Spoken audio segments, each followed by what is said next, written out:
আপনি বা আপনার পরিবারের কেউ যদি ডায়াবেটিসের সমস্যায় ভুগছেন তাহলে এই ভিডিওটি শুধুমাত্র আপনার জন্য। কারণ এই ভিডিওতে আমি এমন 5টা খাবারের কথা শেয়ার করব যেগুলো খেলে আপনার ব্লাড সুগার লেভেল তো কম হবেই, এছাড়া ডায়াবেটিসকে গোড়া থেকে নির্মূল করবে।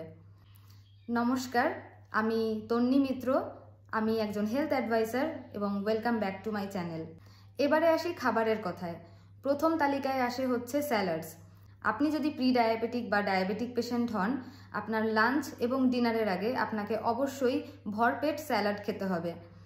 বেশ কিছু স্টাডিজের মাধ্যমে দেখা গেছে যারা রেগুলার বেসিস লাঞ্চ এবং ডিনারের আগে স্যালাডস খেয়েছে তাদের মধ্যে 45% ব্লাড সুগার লেভেল কমে গেছে।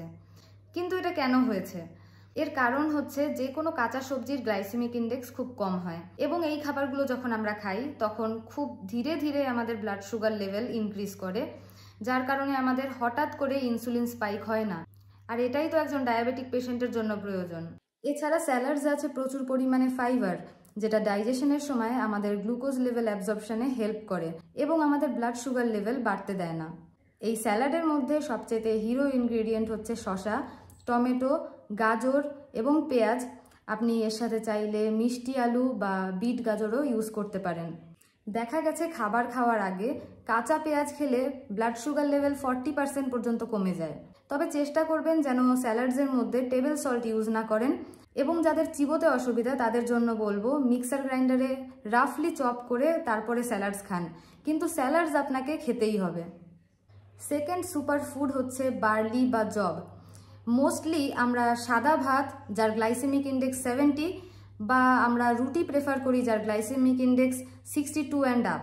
এই খাবারগুলোর গ্লাইসেমিক ইন্ডেক্স যেহেতু বেশি, তো আমাদের ব্লাড গ্লুকোজ লেভেল খুব তাড়াতাড়ি বেড়ে যায় এবং আমাদের শরীরে প্রচুর পরিমাণে ইনসুলিন সিক্রেশন হয়। ওয়ারাস লো জিআই খাবার যেগুলো স্লো রিলিজিং কার্বোহাইড্রেটস, যেমন ধরুন জব, ওটস, ব্রাউন রাইস, বিভিন্ন রকমের মিলেটস যেমন রাগি, এই খাবারগুলোর গ্লাইসেমিক ইন্ডেক্স মোটামুটি 40 to 60-র মধ্যে থাকে এবং এইগুলো খেলে আমাদের ব্লাড গ্লুকোজ লেভেল স্পাইক হয় না। এবং দেখা গেছে যারা কনসিস্টেন্টলি এই খাবারগুলো চুজ করেছে তাদের মধ্যে 65% ব্লাড গ্লুকোজ লেভেল কমে গেছে। আপনিও যদি সাদা ভাত বা রুটি রিপ্লেস করে এই খাবারগুলো খান, আপনার ব্লাড গ্লুকোজ লেভেল অবশ্যই কম হবে। নেক্সট হচ্ছে ফ্রুটস। অনেক মানুষকেই বলতে শুনেছি আমার তো ডায়াবেটিস আছে, আমি সব রকমের ফল খেতে পারি না। দেখা গেছে তাদের মধ্যে সবাই প্রায় ফল খায় কোনো একটা হেভি মিলের পরে, এবং হেভি মিলের পরে ফল খাওয়া মানেই সেটা আমাদের গ্যাস্ট্রোইন্টেস্টিনাল ট্র্যাক্টে আনডাইজেস্টেড অবস্থায় থেকে যায়। তাতে করে ভালো হওয়ার চাইতে ক্ষতিটাই বেশি হয়। তাদের জন্য বলবো ফল একটা খুবই ইজিলি ডাইজেস্টেবল এবং অ্যালকালাইন একটা খাবার, যার মধ্যে আছে natural sugar that is fructose, এবং এটা খুব ইজিলি আমাদের লিভার মেটাবোলাইজ করতে পারে। তাছাড়া এতে আছে বিভিন্ন রকমের ভিটামিনস এবং মিনারেলস। এছাড়া আছে অ্যান্টিঅক্সিডেন্টস যেগুলো আমাদের ইনসুলিন রেজিস্ট্যান্স কম করতে হেল্প করে। তাহলে আপনারাই বলুন ফল কেন খাবেন না? ফল তো খেতেই হবে, কিন্তু খেতে হবে খালি পেটে, এবং খালি পেটে যদি আপনি ফল খান তাহলে আপনার ব্লাড সুগার লেভেল হাই হবেই না। তবে চেষ্টা করবেন যে ফলগুলোতে হাই কন্টেন্ট অফ সুগার রয়েছে, যেমন ধরুন আম, কাঁঠাল, সবেদা, কলা, এই জাতীয় ফলগুলো তুলনামূলক একটু কম খেতে। আপনাদের জন্য সাইট্রাস ফ্রুট খুব ভালো কাজ করবে, এবং সবসময় চেষ্টা করবেন সিজনাল ফ্রুট খাওয়ার এবং one fruit at a time খাওয়ার। ফ্রুট জুস যতটা সম্ভব অ্যাভয়েড করুন, চেষ্টা করবেন গোটা ফল খাওয়ার। এরপর হচ্ছে গুড ফ্যাটস। আমাদের শরীরে সবচাইতে বেশি ব্লাড সুগার লেভেল বাড়ে যখন আমরা কার্বোহাইড্রেট রিচ খাবার খাই, তারপর হচ্ছে প্রোটিন, আর তারপর হচ্ছে good fats. Again I repeat, good fats, তার মানে হচ্ছে ওমেগা 3 রিচ খাবার। এই ওমেগা 3 রিচ খাবার বা গুড ফ্যাটস খেলে আমাদের শরীরে খুব কম পরিমাণে ব্লাড সুগার লেভেল বৃদ্ধি পায়। সো আমাদের উচিত গুড ফ্যাটস আমাদের ডায়েটে ইনক্লুড করা। সন্ধেবেলা যখন খিদে পায় তখন আপনারা ভেজানো বাদাম খেতে পারেন। Sunflower seed, pumpkin seed, even walnuts works very good in this case. এবং রিফাইন্ড তেল টোটালি বাদ দিয়ে দিন, কারণ রিফাইন্ড অয়েল যখন আমরা হিট করি সেখান থেকে যে কম্পাউন্ডগুলো তৈরি হয় সেগুলো আমাদের প্যানক্রিয়াসকে ভীষণভাবে হার্ম করে। আর প্যানক্রিয়াসের ক্ষতি হলে কে আমাদের জন্য ইনসুলিন তৈরি করবে?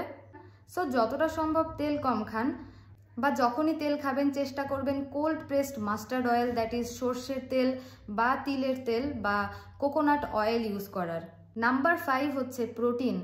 ডায়াবেটিক পেশেন্টদের জন্য protein, that is plant protein, is a must. So চেষ্টা করুন আনরিফাইন্ড ডাল চুজ করার rather than the refined one. যেমন ধরুন কাঁচা ছোলা বা ভাজা ছোলা, গোটা মুগ ডাল বা গোটা মসুর ডাল ইত্যাদি। সো একটা জিস্ট বলে দেই কীরকম ডায়েট প্ল্যান আপনার হওয়া উচিত। ঘুম থেকে উঠে সবার আগে একটা ডিটক্স ওয়াটার আপনার খাওয়া উচিত। এরপরে চেষ্টা করবেন সকালবেলা 12টা পর্যন্ত শুধুমাত্র ফল খেয়ে থাকার। এটা যদি আপনি করতে পারেন তাহলে আপনি অনেকটাই বেনিফিটেড হবেন। তবে অবশ্যই সিজনাল ফল খাবেন এবং প্রত্যেকটা ফলের মাঝখানে যেন 10 মিনিটের গ্যাপ থাকে। কিন্তু আপনি যদি শুধুমাত্র ফল খেয়ে না থাকতে পারেন সেক্ষেত্রে আপনি ফলের সাথে ওটস মিশিয়ে খেতে পারেন এবং মিড মর্নিংয়েও একটা ফল খাবেন। আবার লাঞ্চের আগে একটা ফুল প্লেট স্যালাড আপনাকে খেতে হবে। বিকেলে আপনি ভেজানো বাদাম খেতে পারেন এবং লাস্টলি আপনার ডিনার কমপ্লিট করবেন 7টা থেকে 7:30টার মধ্যে এবং ডিনারের আগে অবশ্যই আপনাকে ফুল প্লেট অফ স্যালাড খেতে হবে এবং তারপরে 2 ঘন্টা 3 ঘন্টা পরে আপনি ঘুমাতে যান। এই রুটিন কনসিস্টেন্টলি ফলো করলে আপনার সুগার লেভেল তো কম হবেই, এছাড়া আপনার ডায়াবেটিসের সমস্যা গোড়া থেকে নির্মূল হবে। সো ভালো থাকবেন, সুস্থ থাকবেন এবং অবশ্যই কমেন্ট করে জানাবেন আপনার কি ইমপ্রুভমেন্ট হলো। See you in my next video. Bye.